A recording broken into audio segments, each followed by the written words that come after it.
Economics अर्थ channel पर आप सभी दर्शकों का एक बार फिर स्वागत है। इस वीडियो में हम लोग सोलो मॉडल के दूसरे भाग का अध्ययन करेंगे। इसके पहले पार्ट 1 में मतलब सोलो मॉडल का जो फर्स्ट पार्ट है उसका विश्लेषण हम कर चुके हैं। क्योंकि मॉडल अभी पूरा नहीं हुआ है, इसलिए पहले पार्ट के बाद जहाँ तक हमने उसमें पढ़ा है उससे आगे यहाँ हम पढ़ने जा रहे हैं। और उस मॉडल के अंत में जो बातें इस मॉडल के संदर्भ में बताई गई हैं उसके बाद एक बार हम फिर रिपीट कर रहे हैं। और रिपीट करने का एक और भी कारण है कि थोड़ी सी उस पार्ट में त्रुटि हुई है जो यहाँ पर सुधर जाएगी और जिसे हम आपको बता रहे हैं। तो यहाँ से हम मॉडल प्रारंभ करते हैं। हम आपको सजेस्ट करते हैं कि क्योंकि पार्ट सेकंड जो है वहाँ से आप स्टार्ट नहीं कर सकते, पहले आप पार्ट 1 वाले हिस्से को पढ़ेंगे और उसके बाद दूसरे पार्ट पर आएंगे और तब तारतम्य होगा और उसी क्रम में हम आगे बढ़ेंगे। और बिना पार्ट 1 को पढ़े हुए पार्ट 2 को पढ़ा नहीं जा सकता। तो यहाँ पर वहाँ हमने ये दिखाने का प्रयास किया है कि ये जो 1/k into dk/dt is equal to 1/k dk/dt minus 1/L dL/dt, वहाँ हम पूरी व्याख्या कर चुके हैं कि पहले वाले में जो 1/k है, स्मॉल k है, वो स्मॉल k जो है वो k/L है, अर्थात पूंजी और श्रम का अनुपात है। और इस प्रकार से पूरा जो टर्म है जिसको आगे हमने k' लिखा है वो समय के सापेक्ष समय के परिवर्तन के साथ जो पूंजी और श्रम अनुपात के परिवर्तन की दर है।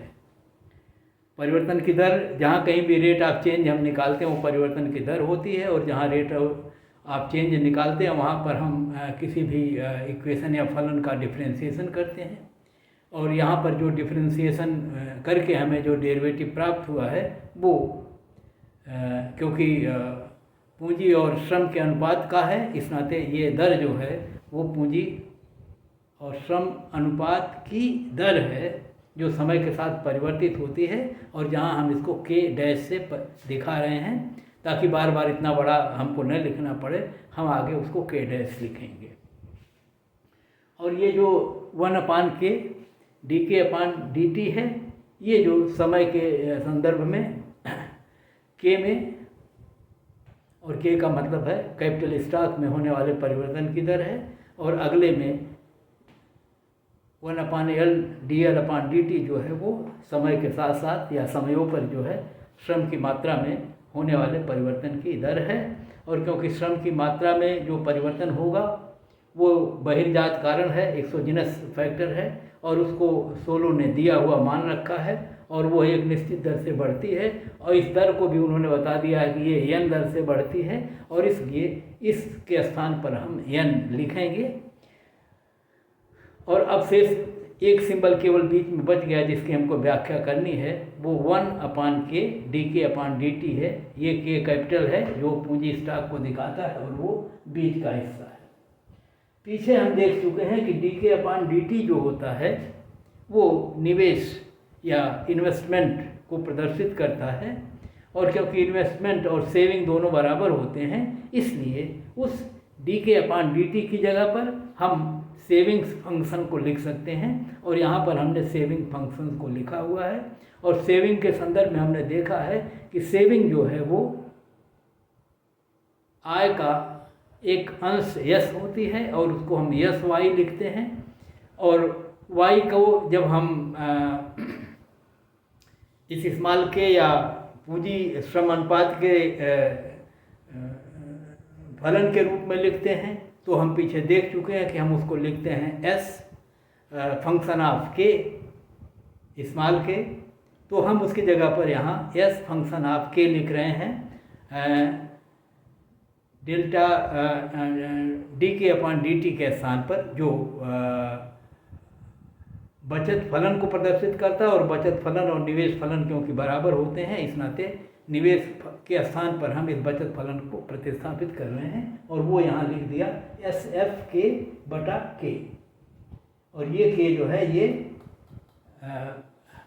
कैपिटल में होने वाला परिवर्तन को प्रदर्शित करता है। तो K जो है ये पूंजी स्टॉक है, और पूंजी स्टॉक के फलन के रूप में बचत को यहाँ पर लिखा गया है। अब एक बात और हम कर रहे हैं, वो ये जो फलन है ये S फंक्शन ऑफ K/K, इसमें ऊपर और नीचे दोनों हम L से भाग दे रहे हैं, और किसी भी समीकरण के या किसी भी भिन्न के दोनों पक्षों को किसी भी संख्या से, समान संख्या से भाग या गुणा करते हैं तो वहाँ उसमें कोई अंतर नहीं होता, और इसमें से ऐसा हम करें तो हमारा जो समीकरण का रूप वो ज्यों का त्यों बना रहेगा। तो ऐसी स्थिति में ऊपर और नीचे दोनों यदि हम L से गुणा कर दें, तो जब ऊपर L से गुणा करेंगे तो ये K/L हो जाएगा, और इस प्रकार से स्मॉल k को प्रदर्शित करेगा, जो श्रम और पूंजी का अनुपात हो जाएगा, पूंजी और श्रम का। और नीचे जब हम K/L करेंगे तो ये श्रम पूंजी अनुपात यहाँ भी हो जाएगा, और ऊपर अब ये जो बचत होगी ये पर लेबर जो है बचत को प्रदर्शित करेगी, और नीचे जो है वो पर लेबर जो है वो कैपिटल को प्रदर्शित करेगा। और इस समीकरण को हम इस रूप में बदल सकते हैं, और जब इस समीकरण को इस रूप में बदलेंगे तो यही जो है यहाँ पर आप देखेंगे कि K/L को अब हम स्मॉल k लिख सकते हैं, क्योंकि स्मॉल k बराबर ही है K/L, और ऊपर के टर्म में हम जहाँ KL है वहाँ पर स्मॉल k प्रयुक्त करेंगे। तो अब बचत फलन को दूसरे रूप में इस प्रकार से बदला जा सकता है कि K' बराबर SF/K। ध्यान रखिएगा ये K कैपिटल है, ये K कैपिटल है, ये K कैपिटल है, लेकिन जब K/L कर देंगे तो ये स्मॉल k हो जाएगा, क्योंकि स्मॉल k ही K/L बराबर होता है, पीछे हम देख चुके हैं। और इस प्रकार से जो हमें इक्वेशन मिली ये मिली है, और इसको हम इस रूप में लिख सकते हैं, क्योंकि SF फंक्शन ऑफ जो है स्मॉल k है, ये जो है ये बचत को प्रदर्शित करता है, और ये जो FK है ये आय को प्रदर्शित करेगा। आय का मतलब इनकम पर लेबर। कैपिटल वाई जो होती है ये टोटल इनकम को प्रदर्शित करती है, और स्मॉल वाई जो है वो Y/L को प्रदर्शित करती है। तो इस रूप में ये जो है इसको हम y लिख रहे हैं, और इस फलन को इस रूप में भी लिख सकते हैं। SFK को हम SY लिख सकते हैं, ये S ज्यों का त्यों है, और इस FK की जगह पर y लिखा हुआ है स्मॉल y, और नीचे k लिखा हुआ है -n लिखा हुआ है। अब हम चाहें तो इस k को इस रूप में इधर आगे बढ़ा दें तो ये n से गुणा कर देगा, और इस रूप में इसको SY - NK भी लिखा जा सकता है। तो यहाँ पर ये जो SFK/K है हम पीछे देख चुके हैं, ये rate of growth of capital है, rate of growth of capital है ये, क्योंकि ये ऊपर का हिस्सा कैपिटल को या बचत को प्रदर्शित करता है, बचत ही निवेश है, निवेश ही कैपिटल है, इस नाते ये rate of growth of capital है ये वाला हिस्सा। तो हम इस हिस्से से अगर अपने निष्कर्ष निकालें तो हमें इसको हम देख सकते हैं ये क्या है। ये SFK/K जो है ये डेल्टा K बटा मतलब इस रूप में है कि ये कुल पर लेबर जो है कैपिटल है, पूंजी है, और जो ये उससे भाग दे करके हम निकाल रहे हैं ये पूंजी में होने वाला ये वृद्धि है, और ये पूंजी है उस रूप में K/L के रूप में, और इस प्रकार से ये कैपिटल जो है पूंजी वृद्धि की दर है, rate of growth of capital है। ये इसकी व्याख्या हम पहले वाले पार्ट में कर चुके हैं, वहाँ से आप इसे आसानी से देख सकते हैं। तो इस प्रकार से ये टर्म जो है पहला वाला ये -n है, ये पहला वाला टर्म जो है ये पूंजी के विकास की दर है, पूंजी के वृद्धि की दर है, और n जो है ये हम पहले से जान रहे हैं कि ये पॉपुलेशन की ग्रोथ रेट है, और सोलो मॉडल में पॉपुलेशन की ग्रोथ रेट और श्रम की ग्रोथ रेट को एक माना गया, अर्थात जिस दर से पॉपुलेशन बढ़ती है ये माना गया कि उसी दर से जनसंख्या भी बढ़ती है, और इस दृष्टि से ये श्रम शक्ति में वृद्धि की दर है।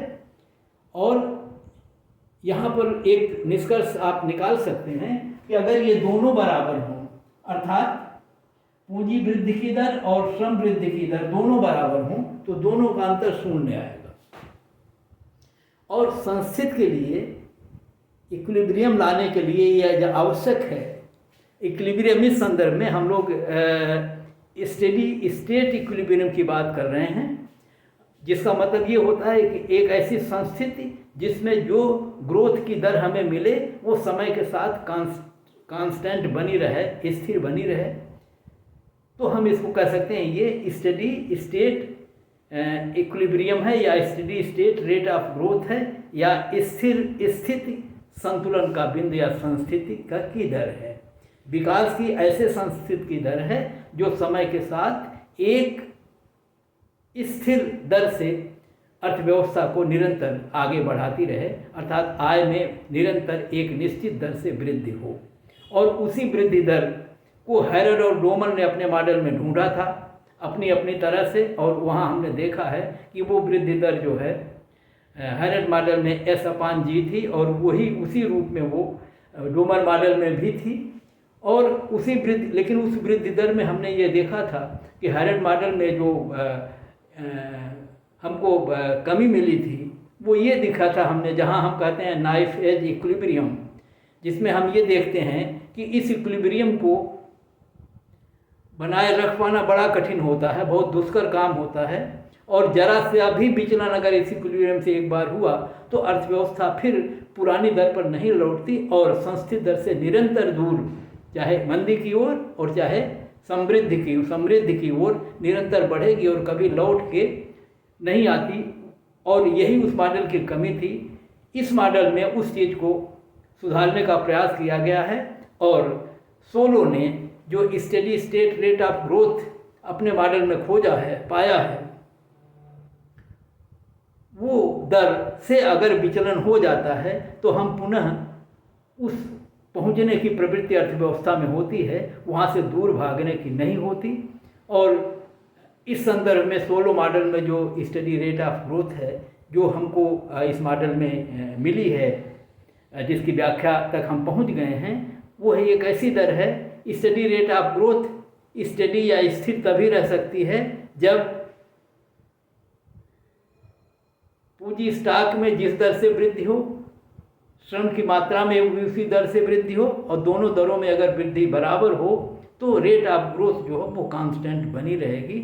और वो स्थिति यहाँ हमको मिल गई है। मिल गई है मतलब अगर ये दोनों दरें बराबर हों तो हम ये पाएंगे कि के डैश जो है वो 0 हो जाएगा, क्योंकि ये और माइनस ये बराबर 0 होगा यदि ये दोनों बराबर हों।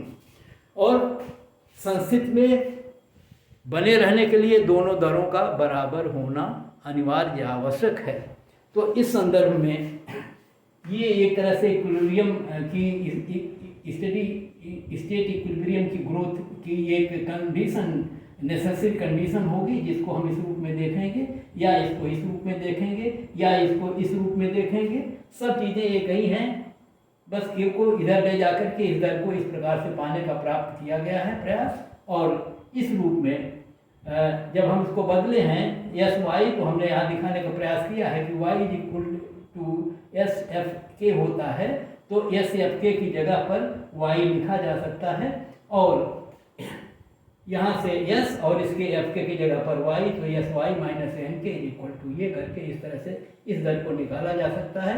और यहाँ मैंने नीचे लिखा कि इक्विलिब्रियम के लिए जरूरी है कि डेल्टा के अपान के जो ये है पहला वाला टर्म, और डेल्टा एल अपान एल जो श्रम में होने वाला परिवर्तन है ये बराबर होने चाहिए, और दूसरे यस और आई बराबर होने चाहिए। और क्योंकि यहाँ आई की जगह पर हमने यस को प्रतिस्थापित किया हुआ है, इस नाते इस इक्वेशन में यस और आई भी बराबर हैं।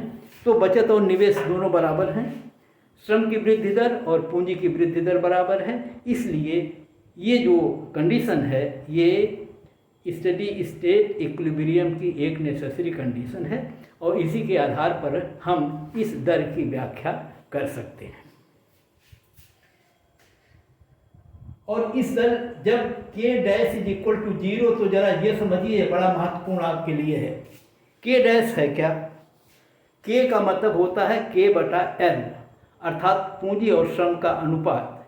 और यहाँ पर जो k डैश है, यहाँ ऊपर लिखा 1/k dk/dt, जिसका मतलब होता है श्रम, पूंजी और श्रम के अनुपात की जो दर है उसके परिवर्तन की दर को यह बताता है। और अगर इसके परिवर्तन की दर शून्य है, अर्थात कोई परिवर्तन दर में हो ही नहीं रहा है, तो इसका मतलब है कि पूंजी और श्रम का जो अनुपात है वो ज्यों का त्यों बना हुआ है, वो कांस्टेंट है, वो स्थिर है, उसमें कोई परिवर्तन नहीं हो रहा है। इसका मतलब ये हुआ कि इक्विलिब्रियम स्टेट की स्थिति में k/L में कोई परिवर्तन नहीं होगा, और अगर कोई परिवर्तन नहीं होगा तो k/L का एक निश्चित मान होगा, और उस निश्चित मान पर अर्थव्यवस्था में जो समृद्धि की दर होगी, रेट ऑफ ग्रोथ होगा, वही स्टेडी रेट ऑफ ग्रोथ होगा और वो भी कांस्टेंट होगा। तो इस स्थिति में जो समृद्धि की दर मिलेगी, इस कंडीशन में जो ये दी हुई है, उसमें रेट ऑफ ग्रोथ कांस्टेंट होगी और पूंजी और श्रम का जो अनुपात है वो कांस्टेंट होगा, और पूंजी और श्रम दोनों में समान दर से वृद्धि होगी, और बचत और निवेश में बराबरी बने रहेगी। और इस स्थिति में ये इक्विलिब्रियम स्टेट की परिभाषा है। और इसके माध्यम से हम ये भी देखने का प्रयास करेंगे कि यदि इस स्टेट से या विचलन होता है तो कैसे अर्थव्यवस्थाएं फिर संस्थित की ओर संकेंद्रित होती हैं, कन्वर्ज होती हैं। हेरेड-डोमर मॉडल में ये डाइवर्जेंस होता था, निरंतर दूर जाती थी, डेविएट कर जाती थी। इस मॉडल में ये जहाँ कहीं भी जाएंगी, जहाँ कहीं भी होंगी, वहाँ से निरंतर जो है इक्विलिब्रियम की ओर कन्वर्ज करेंगी। यही दोनों मॉडल में एक तरह से जो थ्योरेटिकल डिफरेंस है और जो हेरेड मॉडल की कमी को सुधारने का प्रयास इस मॉडल किया गया है, वो ये है। और इसको हम अब एक तरह से दिखाने का प्रयास कर रहे हैं चित्रों के माध्यम से भी। और यहाँ एक बात और बता दें आपको कि यहाँ पर एक और टर्म आ रहा है, वो ये है कि बचत तो दी हुई है, बचत का फलन हमें प्राप्त है, लेकिन निवेश का फलन क्या होगा? क्योंकि संस्थित के लिए इन्वेस्टमेंट और सेविंग दोनों को बराबर होना आवश्यक है। तो और जब k और l का अनुपात k/L स्थिर है, उस दशा में बचत और निवेश कब बराबर होंगे, कैसे बराबर होंगे? और तो इसका मतलब है कि k और l के विभिन्न स्तरों पर हमको बचत के फलन भी ज्ञात हों, और k/L के विभिन्न स्तरों पर हमको निवेश के फलन भी ज्ञात हों। निवेश के वे फलन जो स्टेडी स्टेट इक्विलिब्रियम को बनाए रखने के लिए आवश्यक हों। और इसका मतलब ये है कि निवेश का वो कौन सा स्तर है जो बचत के बराबर हो करके अर्थव्यवस्था को स्टेडी स्टेट इक्विलिब्रियम में ला देगा। अर्थात ये जो निवेश है, इन्वेस्टमेंट है, वो एक तरह से संतुलनकारी है। संतुलनकारी को इस संदर्भ में हम देख रहे हैं कि वो बचत के बराबर होने की प्रवृत्ति रखे और ग्रोथ की जो रेट हो वो भी स्थिर हो। और जब ग्रोथ की रेट स्थिर हो, ऐसी केवल उसी स्थिति में हो सकता है जब इसको प्रदर्शित करने वाला वक्र जो है वो सरल रेखा के रूप में हो, और वो वक्र केंद्र से गुजरता हुआ हो, ओरिजिन से, और जिस पर निवेश की जो वृद्धि की दर होगी वो एक कांस्टेंट रेट से या स्थिर दर से होगी। और तब इस दर को हम कहेंगे ब्रेक इवन इन्वेस्टमेंट। हिंदी में हम उसको कह सकते हैं संतुलनकारी निवेश।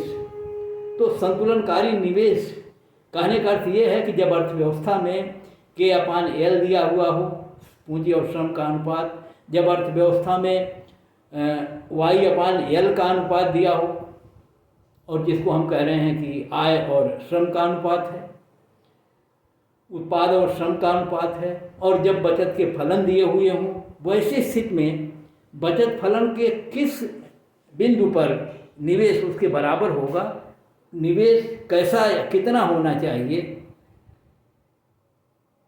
उसी की व्याख्या हम करेंगे और इसी को हम इसको ब्रेक इवन इन्वेस्टमेंट कहेंगे, संतुलनकारी निवेश कहेंगे। अब यहाँ हमको पता यह लगाना है कि जब बचत इतनी हो, अर्थात के और एल अर्थात के बटा एल या पूंजी और श्रम के विभिन्न अनुपातों पर जब बचत फलन के माध्यम से बचत का ज्ञान हो, तो निवेश का वो कौन सा स्तर होगा जो बचत और निवेश को बराबर कर देगा और संतुलनकारी जो हमें steady state rate of growth प्राप्त हो जाएगी।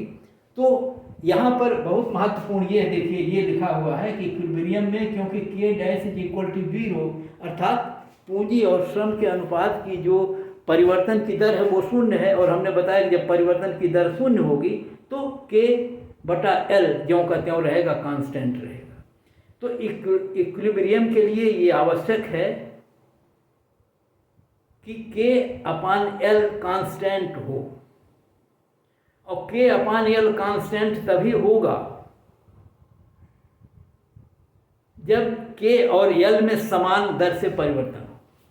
और क्योंकि फलन में टी टर्म समय तत्व का प्रयोग हुआ है और ओवर टाइम विभिन्न चरों में परिवर्तन होता है, और के अपान एल ही इस मॉडल में आप कह सकते हैं उसका मूल आधार है, क्योंकि इसी पर हमारा पूरा फलन निर्भर है। ऊपर से जब हम वाई फंक्शन आप पढ़ते आए हैं तो हमने बाद में जो फंक्शन निकाला था उसमें देखा है कि कुल उत्पादन या जो वाई है ये के अपान एल पर ही निर्भर है, उसी का फलन है, और जिसको हम स्मॉल के से दिखा रहे हैं। तो वैसी स्थिति में के अपान एल में परिवर्तन होगा तब वाई में या उत्पादन में या समृद्धि की दर में परिवर्तन होगा। तो इस प्रकार ओवर टाइम के और एल में परिवर्तन होगा, और जब वो के और एल में परिवर्तन होगा तो अगर दोनों में समान परिवर्तन होगा तो के अपान एल ज्यों का त्यों बना रहेगा। अगर के में श्रम में 4% की वृद्धि हो और पूंजी में भी 4% की वृद्धि हो जाए तो ऊपर के और नीचे एल दोनों 4% बढ़ जाएंगे, दोनों का अनुपात ज्यों का त्यों कांस्टेंट रह जाएगा। तो जाहिर है कि अगर हमें इस अनुपात को कांस्टेंट रखना है तो जिस दर से श्रम में वृद्धि होगी उसी दर से पूंजी में भी वृद्धि होगी। कहने का अर्थ यह है कि यदि एल में एन दर से वृद्धि होगी, जैसा कि सोलो मान रहे हैं अपने मॉडल में, तो अगर के में भी एन दर से वृद्धि हो जाए तो दोनों के कांस्टेंट संबंध या अनुपात बने रहेंगे और अर्थव्यवस्था में जो समृद्धि की दर है वो भी कांस्टेंट बनी रहेगी, अर्थात स्टेडी स्टेट की स्थिति बनी रहेगी। तो अब यदि हम अन्य चरों को मान लें कि टेक्नोलॉजी में कोई परिवर्तन नहीं हो रहा है, और यदि हम ये मान लें कि जो कैपिटल डिप्रेसिएशन है वो भी शून्य है, तो एक ही चीज़ है जो प्रभावित करेगी, वो है श्रम में वृद्धि की दर। और अगर श्रम में वृद्धि की दर n है तो के अपान एल को कांस्टेंट रखने के लिए पूंजी अर्थात के अर्थात निवेश में भी n दर से ही वृद्धि होनी चाहिए, अर्थात संतुलनकारी या ब्रेक इवन इन्वेस्टमेंट वो होगा जो उसी दर से बढ़ेगा जिस दर से श्रम बढ़ता है। और अगर श्रम n दर से बढ़ता है और n कांस्टेंट है, कांस्टेंट माना सोनो लें, तो के को भी इसी दर से अर्थात निवेश को भी इसी दर से बढ़ना चाहिए, और ये संतुलन के लिए आवश्यक होगा। इसलिए जो ब्रेक इवन इन्वेस्टमेंट होगा उसके बढ़ने की दर भी n होगी और जो कांस्टेंट है, और यदि बढ़ने की दर कांस्टेंट होगी तो फलन जो है वो सीधी रेखा के रूप में होगा, और ये सीधी रेखा केंद्र से गुजरती हुई होगी और ऊपर उठती हुई होगी। जैसे जैसे के अपान एल बढ़ेगा, के बढ़ेगा स्मॉल वाला, वैसे वैसे निवेश भी बढ़ेगा, और निवेश की एक बढ़ने की निश्चित दर होगी जो n होगी, और श्रम और पूंजी दोनों में इसी दर से वृद्धि होगी। ये ब्रेक इवन इन्वेस्टमेंट है, जिसको उस स्थिति में जब एल में एन दर से वृद्धि हो रही हो तो के में भी या निवेश में भी एन दर से ही वृद्धि होगी, और इसको ब्रेक इवन इन्वेस्टमेंट को के फलन को हम एन इंटू के से दिखाएंगे, जो हम चित्र में अभी दिखा देंगे और वो प्रदर्शित है। क्योंकि कुछ और व्याख्या हमको करनी है, इस नाते अभी चित्र पर नहीं जा रहे हैं। अब क्योंकि कुछ और समझाने के लिए हमको ब्लैक बोर्ड पर, इस बोर्ड पर थोड़ी जगह चाहिए, इसलिए हम इस चित्र को उस स्थिति में समझा दे रहे हैं आपको कि जब प्रौद्योगिकी में या टेक्नोलॉजी में कोई परिवर्तन नहीं हुआ रहा है, जब कैपिटल डिप्रिसिएशन को हम इग्नोर कर रहे हैं और हम केवल श्रम की दर में वृद्धि कर रहे हैं, और श्रम की दर में होने वाली वृद्धि एन है, तो स्टेडी स्टेट में तभी हम बने रह सकते हैं जब के अपान एल का अनुपात कांस्टेंट रहे। लेकिन के अपान एल में जब एल में एन वृद्धि होगी, एल में एन दर से वृद्धि होगी, तो के में भी एन दर से वृद्धि होनी चाहिए। इस नाते इन्वेस्टमेंट जो है उसको एन इंटू के दर से बढ़ना चाहिए, और एन इंटू के दर से बढ़ेगा तो हमारे इस चित्र में वो ये सरल रेखा होगी केंद्र से गुजरती हुई, ये एन के, ये इसी रेखा पर यदि श्रम में एन दर से वृद्धि हो रही है तो के में या निवेश में भी एन दर से वृद्धि होगी, और जब दोनों में एक ही दर से वृद्धि होगी, डेल्टा के अपान के और डेल्टा एल अपान एल बराबर होंगे, तो इक्विलिब्रियम में ग्रोथ रेट भी कांस्टेंट या स्टेडी स्टेट में बनी रहेगी। और इस नाते इस एन के रेखा के किसी भी बिंदु पर जहाँ पर सेविंग का फलन या सेविंग बराबर हो जाएगी, उसको वो संतुलन का बिंदु बनेगा, और उस पर जो समृद्धि की दर बनेगी वो दर वही होगी जो निरंतर समय के साथ स्थिर बनी रहेगी, और हमको steady state growth rate of growth कहेंगे, और उस बिंदु को हम स्टेडी स्टेट इक्विलिब्रियम की बिंदु कहेंगे। तो अब हम चित्र की व्याख्या कर दें। इस चित्र में इस अक्ष पर पूंजी और श्रम का अनुपात के अपान एल प्रदर्शित है, जिसको हम स्मॉल के से दिखाते हैं, और उस अनुपात के विभिन्न भाग मानों को हम K1, K2, K स्टार इस रूप में प्रदर्शित किए हुए हैं। वाई अक्ष पर वाई अपान एल प्रदर्शित है, जो उत्पादन और श्रम का अनुपात है, और एक तरह से प्रति श्रमिक उत्पादन को ये प्रदर्शित करता है। ये प्रति श्रमिक जो है पूंजी की मात्रा को प्रदर्शित करता है। तो ये पूंजी और श्रम का अनुपात है, ये उत्पादन और श्रम का अनुपात है। हम पहले ही बता चुके हैं कि सोलो मॉडल में जिन दरों का या जिन चरों का हमने प्रयोग किया है, ये पर कैपिटा हैं, प्रति श्रमिक के रूप में हैं, कुल राष्ट्रीय आय या कुल बचत या कुल निवेश के रूप में नहीं है, बल्कि ये प्रति श्रमिक बचत, निवेश और उत्पादन के रूप में है। ये इनकी एक विशेषता है उस हैरोल्ड रोमर मॉडल के तुलना में। और यदि ऐसा है तो जो SFK है, क्योंकि बचत जो है वो के इसी पर निर्भर है, तो जैसे जैसे ये परिवर्तित होगा वैसे वैसे बचत परिवर्तित होगी। और ये भी हम पढ़ चुके हैं कि के में जितनी ही वृद्धि होगी, यही के ही है जो निवेश को प्रदर्शित करता है, पूंजी के संचयन को प्रदर्शित करता है, और इसमें जब वृद्धि होती है तो उत्पादन में वृद्धि होती है, बचत में वृद्धि होती है, आय में वृद्धि होती है। तो इसलिए बचत फलन इसका के बीच में जो धनात्मक संबंध होगा इसका, के एल के बढ़ने के साथ बचत भी बढ़ेगी, के एल बढ़ने के साथ राष्ट्रीय आय का स्तर भी बढ़ेगा। जो अभी हमने इस चित्र में नहीं दिखाया है उसको हम अलग से अभी बना के आपको दिखाएंगे कि वो किस तरह से यहाँ खींचा जाएगा।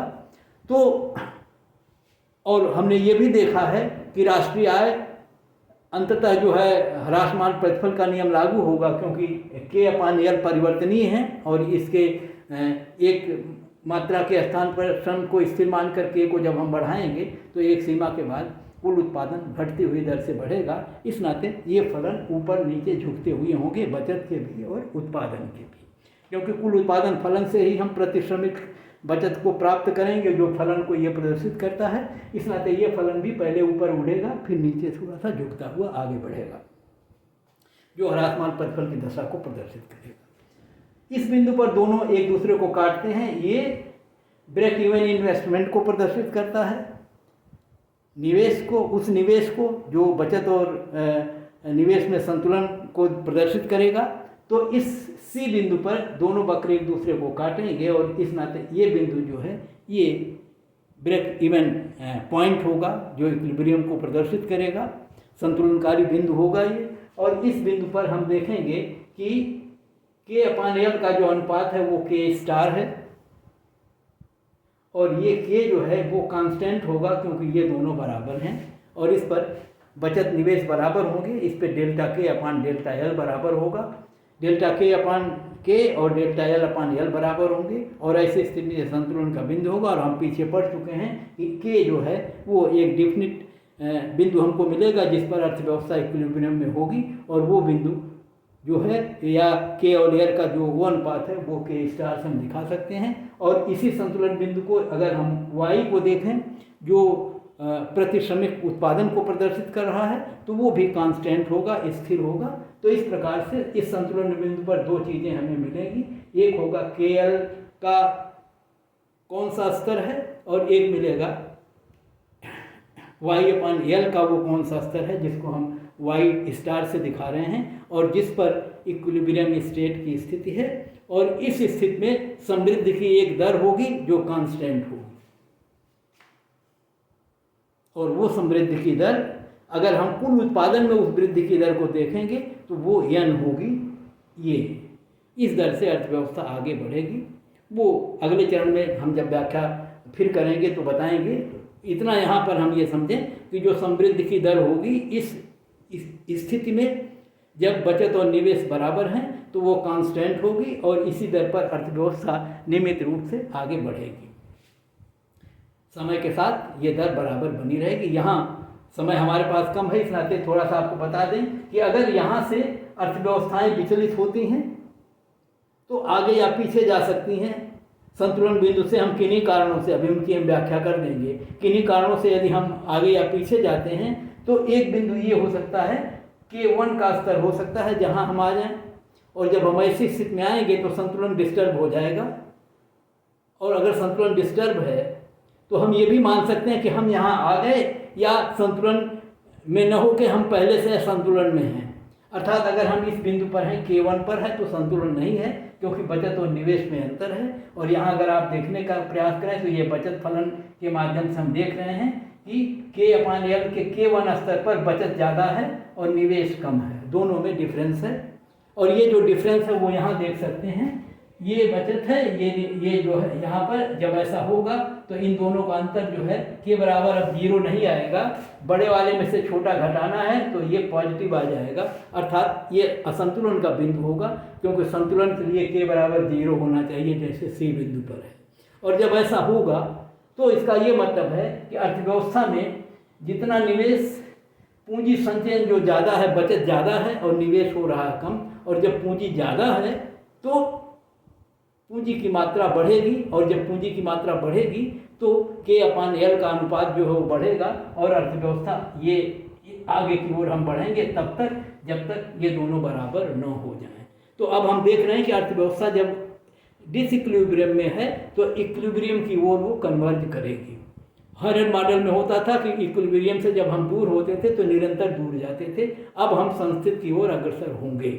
और अगर इसके विपरीत आगे हैं यहाँ कहीं K2 पर तो आप देखेंगे कि अब की बार बचत कम है और अब की बार निवेश जो आवश्यक निवेश है संस्थित बनाए रखने के लिए वो ज़्यादा है। तो ऐसी स्थिति में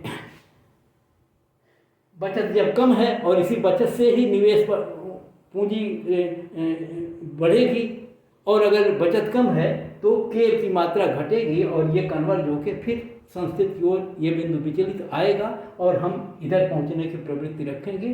तो ये इक्विलिब्रियम की स्थिति होगी जो ये प्रदर्शित करती है कि इस मॉडल में यदि हम स्टेडी स्टेट इक्विलिब्रियम से डिस्टर्ब होते हैं, विचलित होते हैं, डेविएट करते हैं तो हम पुनः ऐसी प्रवृत्तियां उत्पन्न होगी कि हम पुनः उसी मुही पहुंचने का प्रयास करेंगे। और यदि ऐसा हो तो इसी को आप कहते हैं स्टेबल इक्विलिब्रियम। स्टेबल इक्विलिब्रियम का मतलब ऐसी इक्विलिब्रियम जिसमें यदि किन्हीं कारणों से डिस्टर्बेंस होता है, विचलन होता है, तो वो ऐसी स्थितियाँ उत्पन्न होती हैं जो उसको पुनः उसी स्थिति में लाने का प्रयास करती हैं। तो ये इसकी विशेषता है। ये इक्विलिब्रियम का जो पॉइंट है वो स्टेबल भी होगा, स्थिर होगा, और इसीलिए हम कह रहे हैं कि इस दर को जब हम प्राप्त करते हैं तो अर्थव्यवस्था निरंतर एक निश्चित गति से बढ़ती रहेगी। यहाँ पर हम बता रहे हैं कि इतना आप कंक्लूजन केवल हम बता देना है क्योंकि समय नहीं है। यहाँ आप ये देखें कि जब हम इस बिंदु या इस बिंदु पर जाते हैं तो के स्टार की मात्रा बढ़ जाती है या घट जाती है, या वाई स्टार की मात्रा घट बढ़ सकती है। अर्थात अर्थव्यवस्था संकुचित हो सकती है या विस्तृत हो सकती है, पर कैपिटा के रूप में, पर लेबर के रूप में। पूंजी अनुपात बढ़ सकता है, घट सकता है, उत्पाद श्रम अनुपात घट सकता है, बढ़ सकता है, लेकिन सो लोग कहते हैं कि लेकिन जो कुल समृद्धि की दर है वो कांस्टेंट रहेगी हर स्थिति में, कुछ भी हो, और इसी नाते वो स्टेडी स्टेट की स्थिति बनी रहेगी।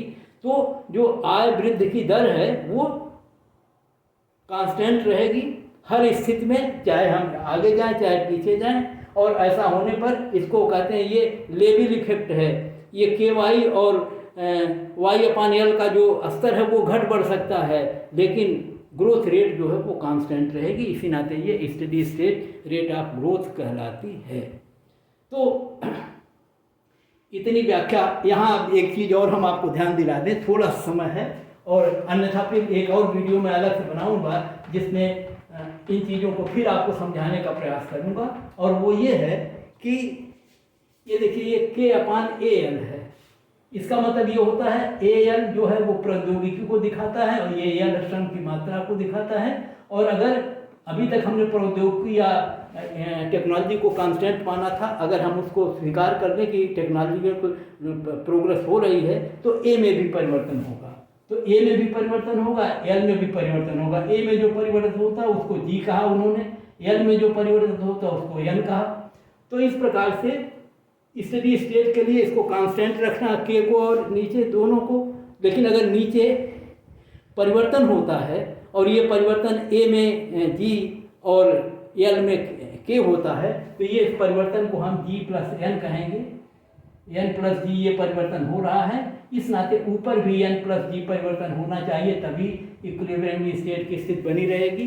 तो उस स्थिति में जो ब्रेक इवन इन्वेस्टमेंट होगा वो दूसरा होगा और वो N की जगह पर N+G आ जाएगा। और अगर डेविएशन कैपिटल डिप्रिसिएशन भी हो रहा है तो जितना कैपिटल डिप्रिसिएशन होगा उतनी पूंजी में और वृद्धि करनी होगी, तो D भी उसमें जुड़ जाएगा, जो यहाँ ऑलरेडी लिखा हुआ है कि अगर D भी हो और अगर G भी हो, अगर N भी हो, तो ये जो है ब्रेक इवन स्टेट इन्वेस्टमेंट की दर होगी N+G+D × K, और ये रेखा ऐसे ही होगी, बस ऊपर नीचे सरक सकती है। और इस प्रकार से हम इक्विलिब्रियम स्टेट को